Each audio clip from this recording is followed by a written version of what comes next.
Commissioner Du Bois. Commissioner Thomas, it's good to hear your voice. Likewise, thank you. Mhm.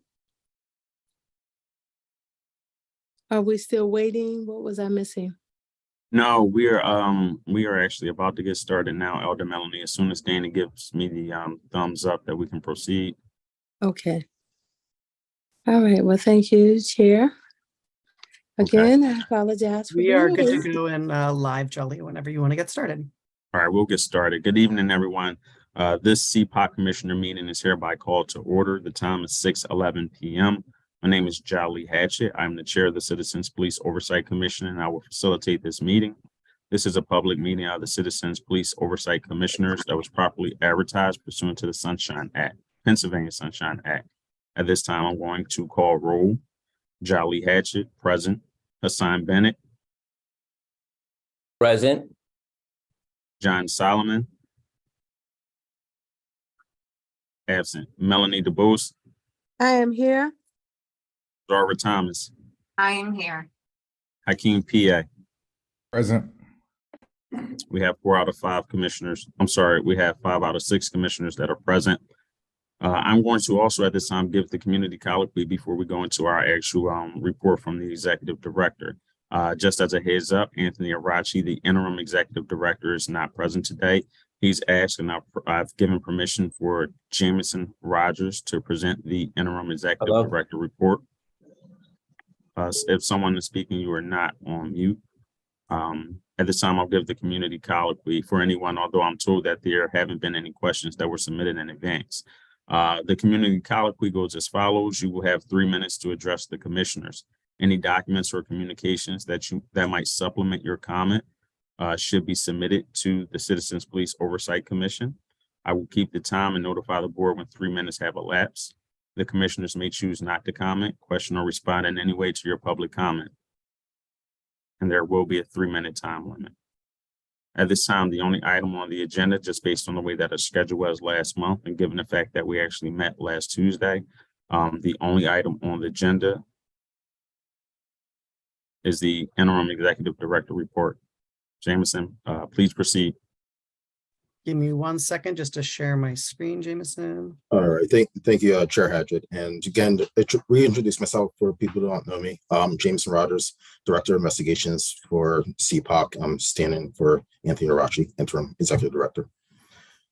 All right. So I'll be presenting the Executive Director's report. And Danny, if you want to go to the next slide.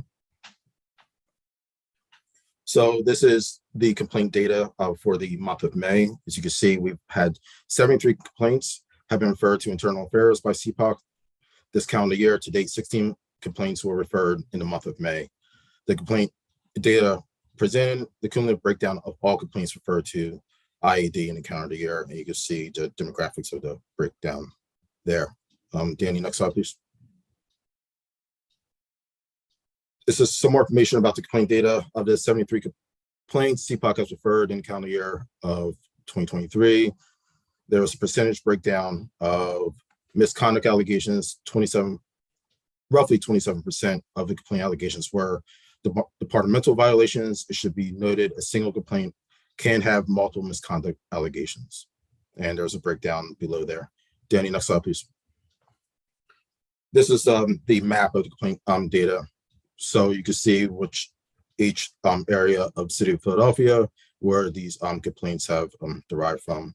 The legend on the bottom right-hand screen is pretty much self-explanatory, but the lighter color shows 1 complaint, darker 2, 3, 4, and so on. Danny, next slide.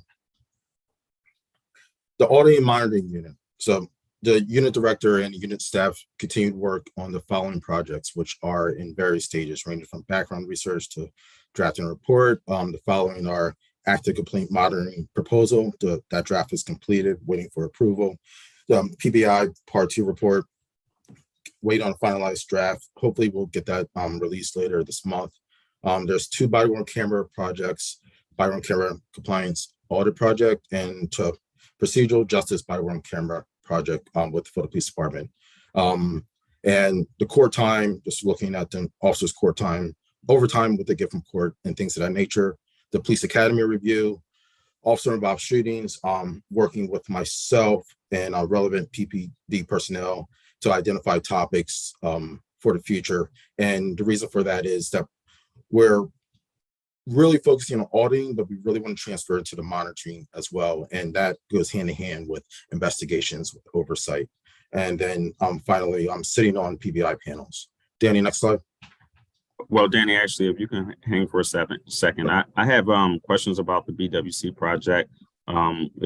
What does the BWC compliance audit project versus the procedural justice BWC project, what does that entail? I'm still grasping that, Jelly. And the next slide, I'm actually gonna go into that.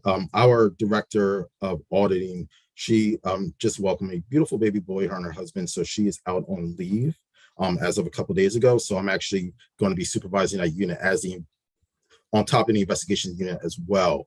So I'm still familiarizing myself with certain projects, mainly regarding your question and other projects that's under the auditing unit. Okay. What about as far as officer involved shootings? If there's anyone that doesn't know, there was a Pennsylvania State Police officer involved shooting that occurred over the weekend.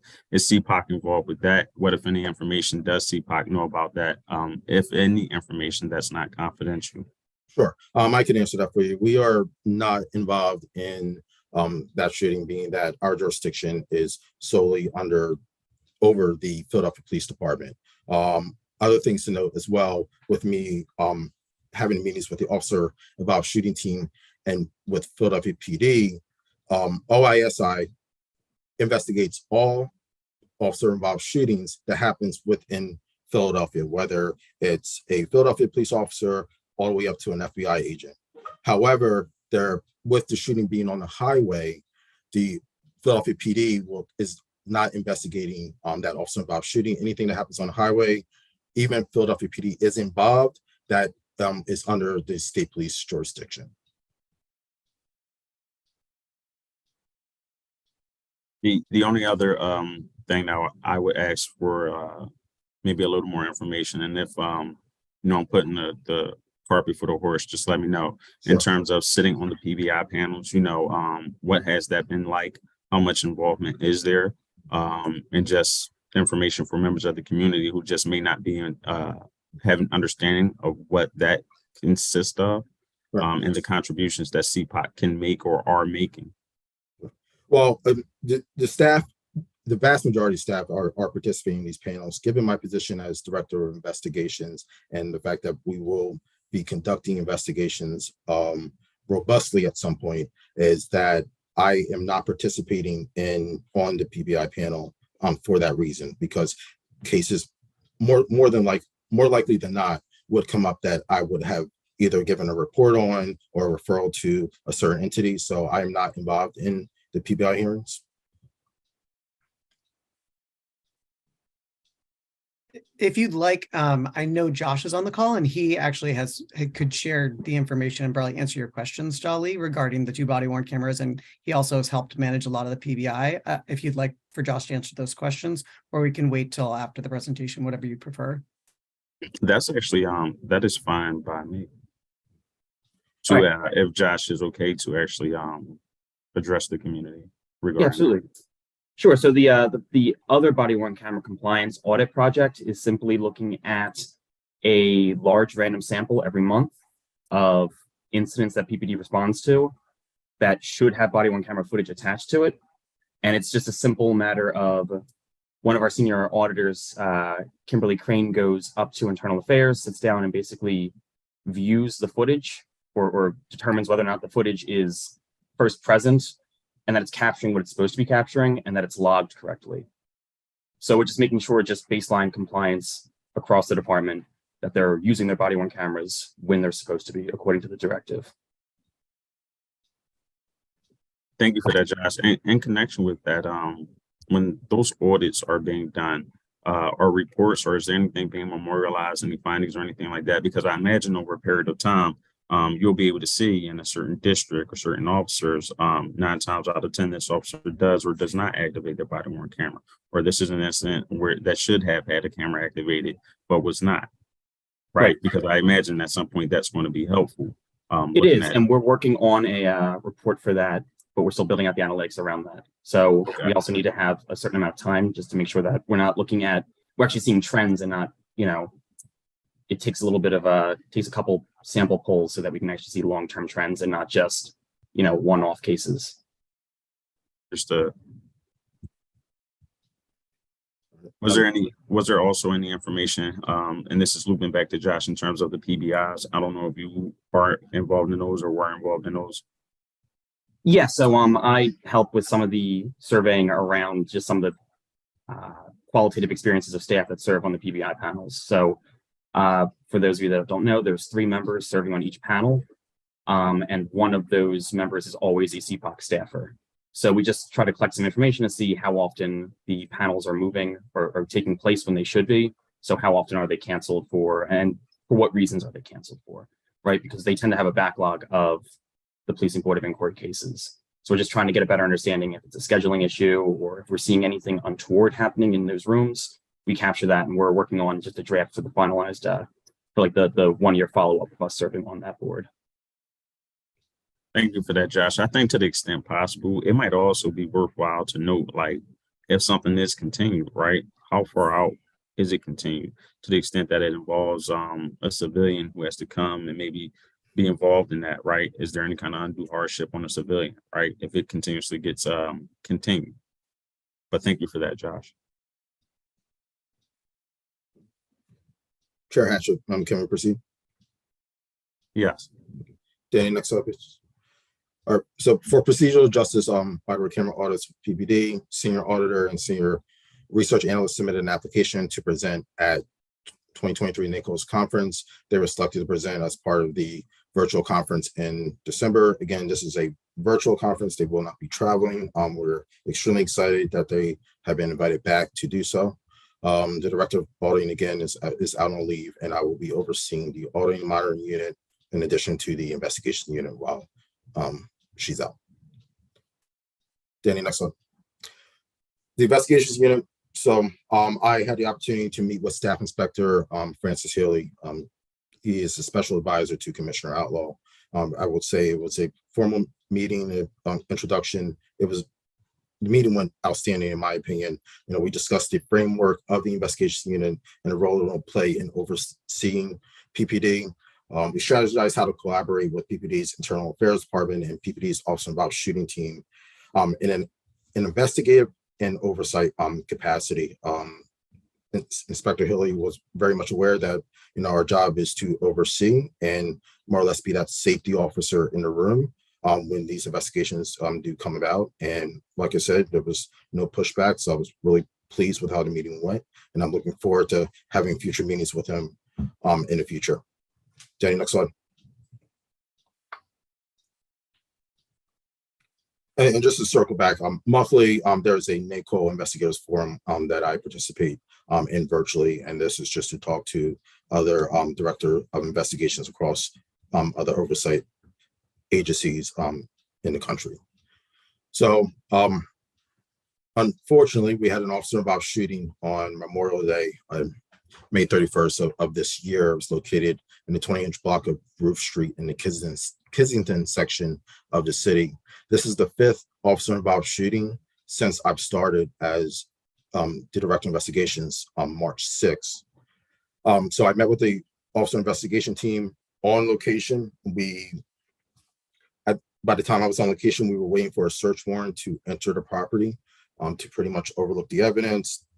The decedent was still in the residence, and to look at location of weapons and things of that nature. Surveyed the scene, investigated with the officer involved shooting team and also the district attorneys as well. I spent about 8 hours collectively between being on the scene and back at the 1st district where the shooting team has their office, and to watch the body-worn camera footage, information and evidence relevant to the investigation. So it was collectively, I think I got called into that shooting about 7:15 p.m. and around 3 a.m. we wrapped things up for that night. CPOC's investigation unit, again, collected all information that was relevant to that shooting, so I can prepare a report at some point, and I'll get to that in a second, for the commissioners and the community. The vast majority of the recent officer-involved shootings are not cleared as of yet, and they're not prepared for a public release. So I am working on reports and looking over these officer-involved shootings and getting my opinion, whether it differs from OSI or it coincides with their opinion once they're concluded. But again, these are not cleared as of yet, so I cannot get into any more detail with the recent officer-involved shootings. Well, Yeah. one of the things that the commissioners had previously brought up with Anthony, who's not present tonight, is that I think that based on the legislation, the spirit of the legislation, as well as the black and white language in the legislation, would have calls for some type of transparency between those officer-involved shootings and information that should be disseminated to the public and the community, and not necessarily looking into all of the eyewitness statements or details or how many feet was the individual from the officer. But I think that there's maybe a high level of information that we previously requested in order to be disseminated to the community. And so I see what it says, the vast majority of the shootings aren't cleared yet and aren't ready for public release, which I mean, I understand that on the one hand, but the one thing that I wanted to ask about is what about information? Because oftentimes, I'll just speak for myself in this capacity, oftentimes I'm finding out more information from NBC 10 than I do in my capacity as chair of the organization. So I'm just trying to figure out, is there a happy medium where we can know maybe the race of the officer involved, the race of the suspect, how many shots were fired, and whether or not those kind of like skeletal, bare bone type of information can be disseminated at these meetings. I'm okay with that. The bare bones aspect of it. I just feel my concern is once questions are asked, there's a tendency to want to know more, right? You know, a part of my job here as director of investigations for us to have independent investigations outside of the PPD and the district attorney's office. So I treat these investigations as I did when I was a homicide detective, and just taking time, going through the evidence and preparing a concise report. And the reason to not dwell too much into specifics, even when we talk about how many shots have been fired, because the news isn't always accurate with some of the information that they put out there. I know that you have sourcing, but some of the information isn't always accurate. I don't want to get into a public tit for tat of what CPOC believes happened opposed to what's being reported or what PPD is investigating. I very much prefer at the conclusion of the investigation, because there very well may be times where CPOC's opinion of an officer-involved shooting may differ from PPD. And I just want to make sure that those reports are concise and that the facts of the report are backed up by evidence. And that does take time. Well, no, that I understand, but I think that this is going to be an ongoing conversation, because just again, just knowing and understanding that the formation of CPOC is to be able to have that level of transparency and also to provide a voice for the community. And so I think that case in point, right, with one of the most recent officer-involved shootings, initially the narrative was an officer was shot by a suspect or a perpetrator, but then now the information is coming out, well, it was potentially friendly fire.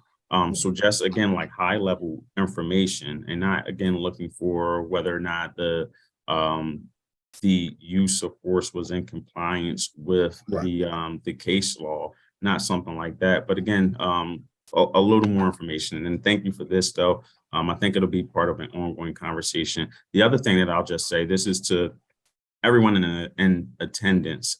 This is a public forum, and we invite everyone here, but I ask that any comments be respectful comments. Okay. And Jolly, I'm sorry, just to circle back, Chair Hadget. I have no problem having that conversation, with you and the rest of the commissioners. The best way to reach that happy medium with these officer-involved shootings. I will say, with this being the fifth one since March 6th when I started, they're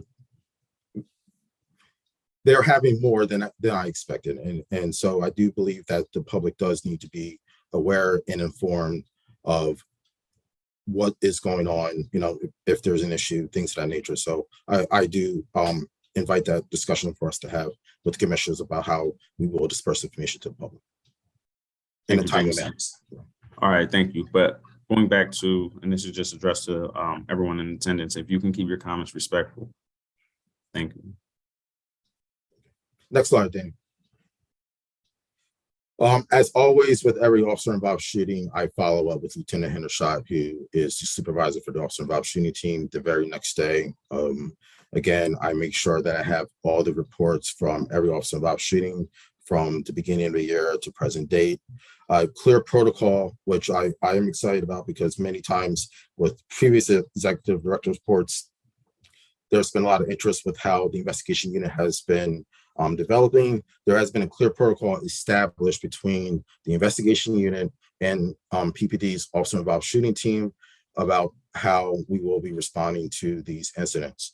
Myself, as director of investigations, will be receiving a phone call every time there's an officer involved shooting, and I will be responding to every officer involved shooting, and that's whether it's at 3 o'clock in the afternoon or 3 a.m. So I am on call 24/7 for officer involved shootings. I do, in saying that, I do look forward into gaining more staff to properly investigate and oversee these cases as they occur. I am only one person, but I will, until then, I will be responding to each and every officer involved shooting and getting all the information needed, and also start drafting reports and starting my independent inquiry of what had occurred. Lastly, the inquiry that was mentioned about the hit and run that I had looked into, our inquiry is still ongoing, and at this time, that's all I can say about that. Danny, next slide. The policy unit. The policy director and unit staff continue to work on the following projects: the body-worn camera procedural justice study, the lawsuit settlement review group, data analysis and metrics. They're developing a framework for analyzing dockets, and I'm training the law intern, which I believe, Danny, does the intern start on Monday? He's actually coming in tomorrow. Oh, great, fantastic. So, and then the mediation program as well. The mediation program has made leaps and bounds from prior, and I think we're fairly close to getting that mediation program up and running. And then again, working with researchers at Temple University to begin community focus groups, online content creation. There's been 4 blog posts and related infographics published, and a curfew explainer was released, and that is posted on CPOC's website. Danny, next slide. Policy units also participated in the following activities: use of force review, directive updates, review and respond to proposed changes to PPD's directives, the STOP grant curriculum, meeting with Temple University Dr. Trish Jones regarding participation. In the Resolutionary Partners Program, policy and outreach team are working to build a curriculum to be implemented in the fall of 2023. The program focuses on 3 initiatives, each of which involves partnering between the youth and law enforcement. The first one is education, focusing on community and policing, trauma-informed conflict, education/social emotional training, anti-bias education, restorative practice education for students, teachers, and law enforcement. The second one's conversation, developing, delivering online and in-person media infused and media platform dialogue processes co-facilitated by students and law enforcement to support honest talk about violence. And finally, conflict management. Youth and law enforcement trained as conflict coaches and mediators will be third-party interveners to address conflicts in the schools and community. Next slide. Well, can you go back for a moment? Can you tell us more about the use of force review? What does that entail? The use of force review, I'm sure you're familiar with our UFRBs. Usually about every couple of months, we get a use of force, a packet of PC memos from mainly officer involved shootings where they're spread out amongst the staff, and we go through the case, we look at body worn camera footage, we draw the conclusion of that, and then Anthony speaks to these things at the UFRB hearings that he has with the deputy commissioners to see if a shooting was in policy or out of policy, what have you. Well, is it just limited to officer involved shootings or other instances of use of force? Because I think, it goes without saying, again, right, going back to George Floyd, that was a use of force case, but did not involve the discharge of a firearm. Again, with me being the director of investigations, I'm not as hands-on with the policy unit in that work. Josh, are you able to jump Sure. in? Sure. Yeah, because I'm also, surprised, involved in this. So what we're doing is right now, all we have access to is the use of force review board cases. It's like the first case or the first set of data that are available to CPOC that we get. So we built out a set of surveys that captures everything the legislation requires us to report out on use of force. However, like I said, all we have so far is the shootings. We're still waiting on the data dump from the Philadelphia Police Department on the rest of the use of force cases. But so far we've gone back. One of our policy analysts has been entering data. And I just checked, logged like 142 officer involved or officer information into these cases or into this data set. So it's moving along. We're trying to do it first just to be as compliant with legislation as possible using the only data that we have. This will expand once we have the capacity to, first we need the data, then have the capacity to start entering everything else. Because as you saw in the legislation, it is pretty broadly worded. It's any type of incident that uses any type of weapon, firearm, knife, or anything that can cause harm, which is essentially, a bit vague. So as I said before, like we're going to eventually expand to capture all of that. However, we have yet to get the data to allow us to do that.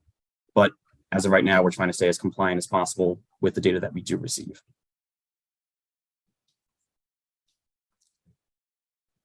Thank you. Danny, next slide.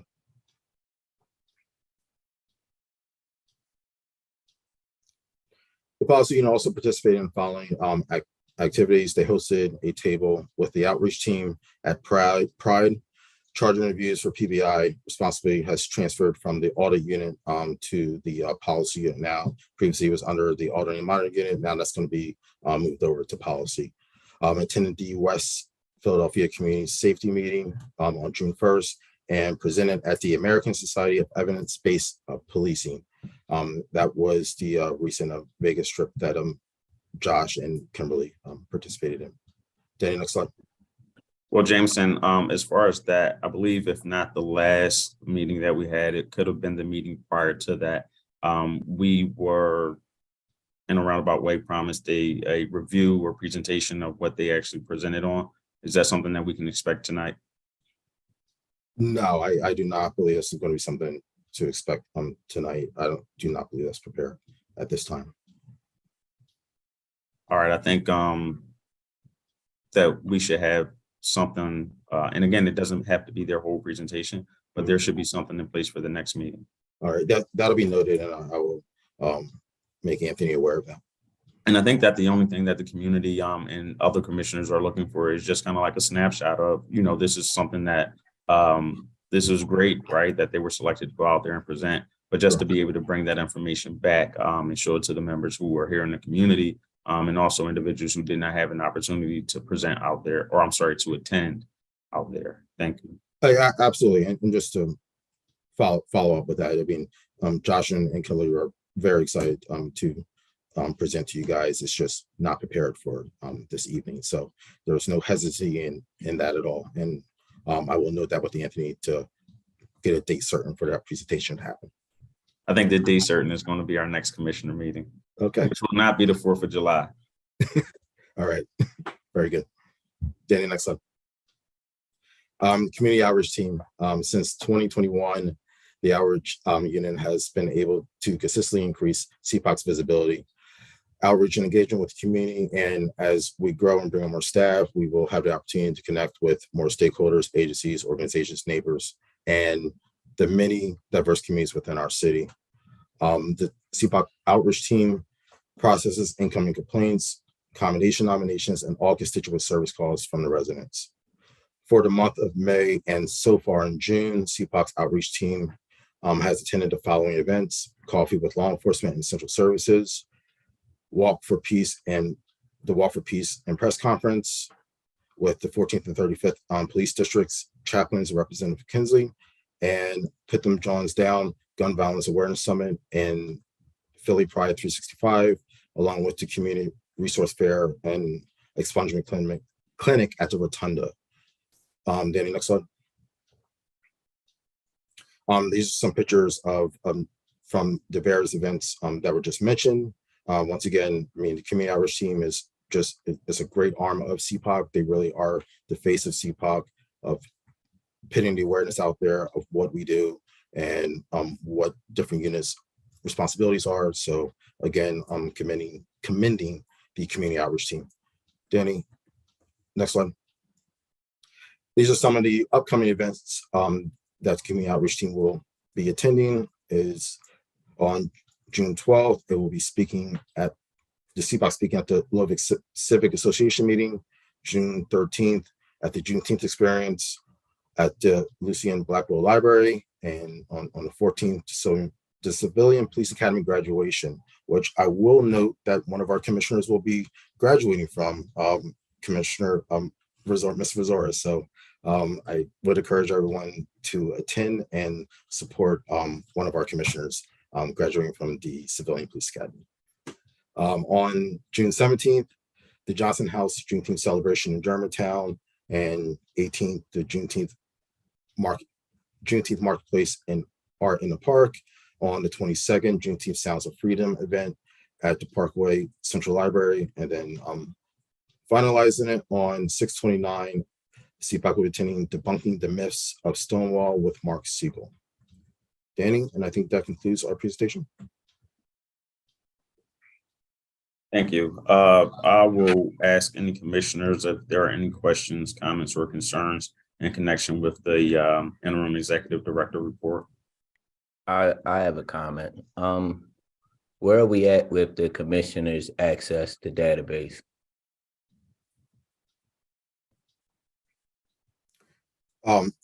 Commissioner Bennett, I will send that I think Anthony may have previously been involved in that conversation. So I understand, Jameson, if you're not in a position to shed light on that, okay. If you could just note that as kind of like follow-up items, action items. Yeah, Chair Hatch and Commissioner Bennett, I'm noting that right now, and I will send that to Anthony ASAP. Thank you. Yeah.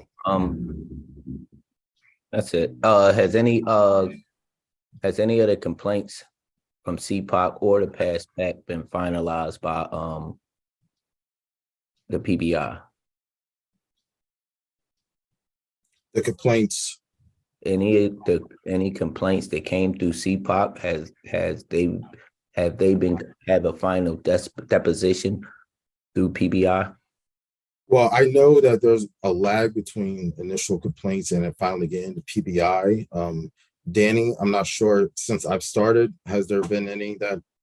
I mean, there are complaints that have gone through the process that were initiated by PAC, what was previously CPOC, but none of the complaints that have been referred, I don't think any of them have gotten to the point. I mean, the investigation takes about 90 days. And so I don't know that any of them are even at the PBI stage that have been intaked this year, but 30 or 73 of them have been referred to internal affairs for investigation.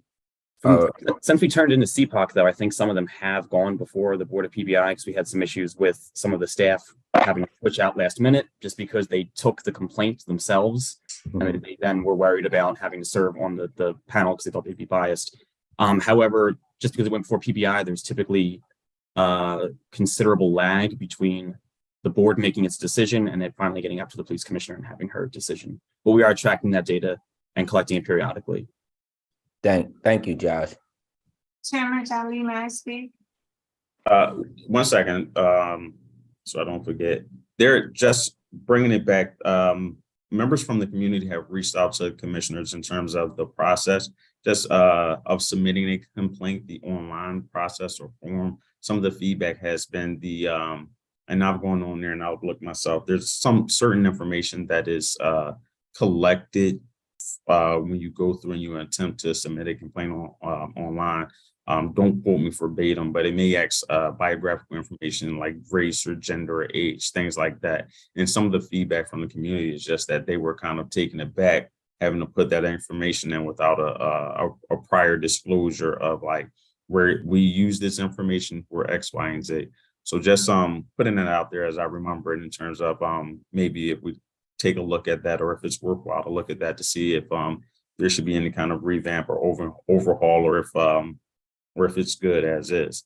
But I just wanted to put that out there. Rosario, you had something? Yes, thank you, Chairman. I do have concerns because at the last meeting, as I shared with you earlier, at the NWACP, that there was a young lady there who said she filed back when it was PAC and she received no resolution. I have a lot of concerns, Chairman, because people don't know too much about us, especially in the West Philly area. They've heard of us, but they all still think it's PAC.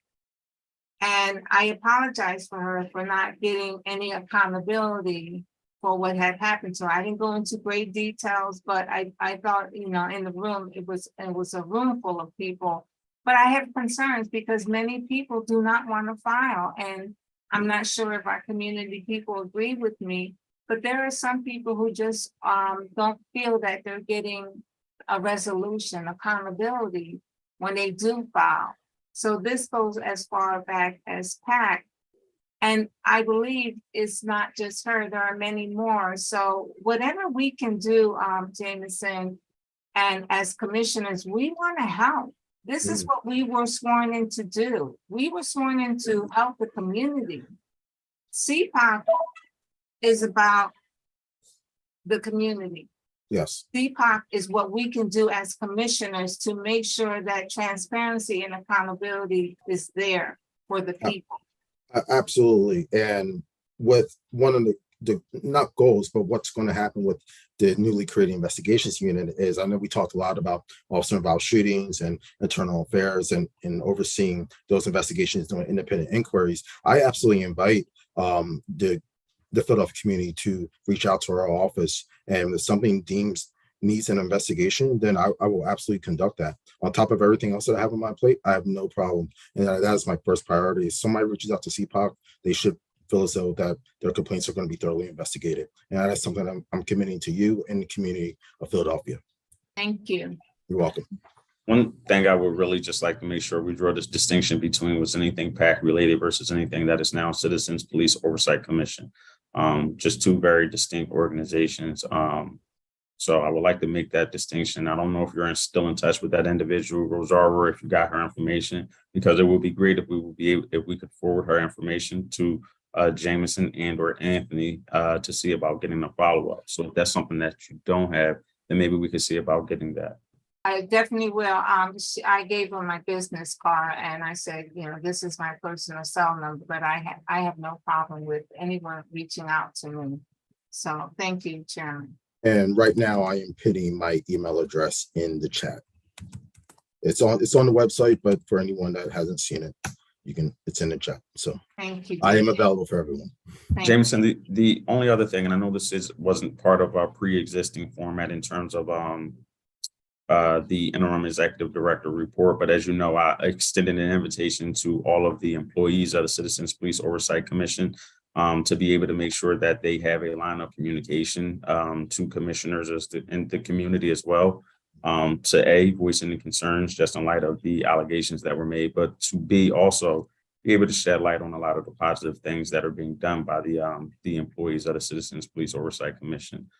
So I know you touched on some things, community events, but is there anything else from the employees that we haven't heard from? No, not at this time. Any other questions, concerns, or comments from the commissioners? Hakeem, if you're talking, you're on mute. I'm all good. Okay. Elder Melanie, I know you said that you were at a conference or something. Do you have anything? I have nothing at this time. Thank you. Thank you. I do. Can we get an update on the mission statement? Where we at in the process of the mission statement? We sent you guys language that you need to approve, and then we can add that to the website. Anthony and I sent it a month or so ago. I can re-forward it, but we needed you guys to sort of finalize what you'd like if the language was approved. Hold on, I'm off screen for some reason. I don't know I do not know what happened. What is going on? I added correction to it. I don't know if you received it. We did not receive that. What I think, as far as the statement is, I think it required a little more dialogue back and forth between the commissioners as well as the staff, because I also recall what you said, Danny, in terms of from the city, it has to be at a certain grade level. So I think that's probably, we could hash it out here, or we could probably put a little more thought into it offline. The goal, I did see something. The goal is, yes, to end, well, not the goal, we will be ending at 7 o'clock. Danny, any previously submitted questions from the community? No. At this time, I will open the floor up for any questions or comments from members of the community, with the understanding that we may not be able to get to any responses or answers. And Danny, if you don't mind, if you can help me with hands and everything like that. Thank you. If anybody is interested, you can use the raise your hand feature on Zoom.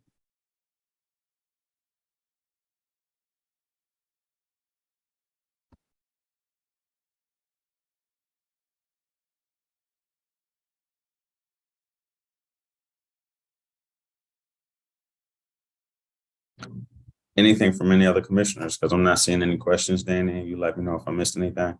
May I speak, Commissioner? Chairman Jolly. And I want to use the right words, because this is something that I want to share with the community. When I decided to apply for this position as commissioner, I thought of Joy Floyd, Breonna Taylor. This is before Tyree Nichols was murdered. Freddie Gray, and many more. And I feel many in the last meeting have forgotten why we were created, why legislation was passed by City Council. And that is for us to do the job that we were sworn into. I want to continue to do what was asked of us. And at times, no, I did not feel that we were able to accomplish anything, but I'm not giving up. And I have nothing, again, for the utmost respect for all 5 of you. But I am going to continue to fight. And I know that's a strong word, but I am going to fight for the community, to do what the best for the community. Don't get me wrong, I know everyone has a salary and they're concerned about their salary and their jobs. But we have to come together to work with our communities, to somehow work with the police department, and to continue forward.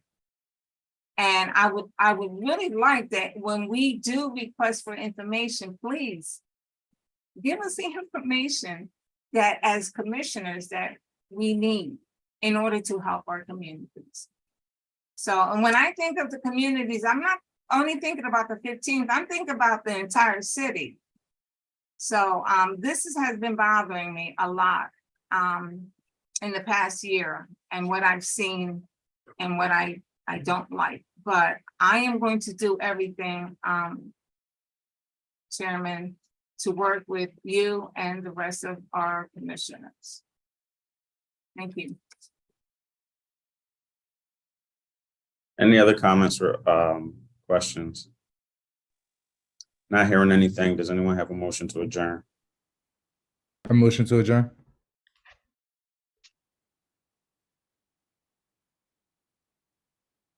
Second.